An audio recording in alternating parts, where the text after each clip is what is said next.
আসসালামু আলাইকুম ওয়া রাহমাতুল্লাহি ওয়া বারাকাতুহু। এই যে ভিডিওটা শুরুতে আপনারা যা দেখেছেন, এখন যে দেখতেছেন তার পরিবর্তনটা কতটুকু হয়েছে? তাই আপনার কেমন লাগতেছে ভাই? ভালো লাগতেছে না? কেমন লাগতেছে? অনেক ভালো লাগতেছে। কিন্তু তাদেরকে পরিষ্কার যদি আমরা করাই, এটা আপনারা কোন চোখে দেখেন বা কিভাবে দেখেন? আপনারা কি আপনার ভিডিওগুলো দেখেন? হ্যাঁ? এই কাজগুলো তো আমাদের সবারই করা দরকার। কারণ আমরা যদি আমাদের আশেপাশটা যদি পরিষ্কার রাখি এবং আমাদের আশেপাশে যদি এরকম কোনো অসহায় পাগল বা থাকে যারা গোসল করতে পারে না, তাদেরকে যদি আমরা নিজেরা করায় দিতে পারি, তাহলে কিন্তু আমরা মানে দেশটার মধ্যে আলহামদুলিল্লাহ মোটামুটি ভালো একটা মানে পরিবেশ সুন্দর হবে। কারণ এই সমস্ত পাগলদের থেকে কিন্তু অনেক ভাইরাস জন্ম নেয়।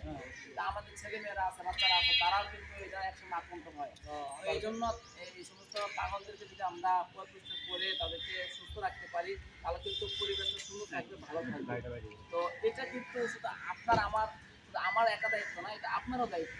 তো সেক্ষেত্রে আপনারা যদি সেক্ষেত্রে অবশ্যই আমাদের ফোন দেবেন, আমরা গিয়ে সেটা করে আসবো যদি আপনারা না করতে পারেন। তবে এটা আমাদের সকলেরই করা দায়িত্ব। তো আপনি যে কাজটা করেছেন কেমন লাগতেছে ভাই? ভালো লাগতেছে? আলহামদুলিল্লাহ, আচ্ছা, আল্লাহু এখন আকবার। বলেন দাদা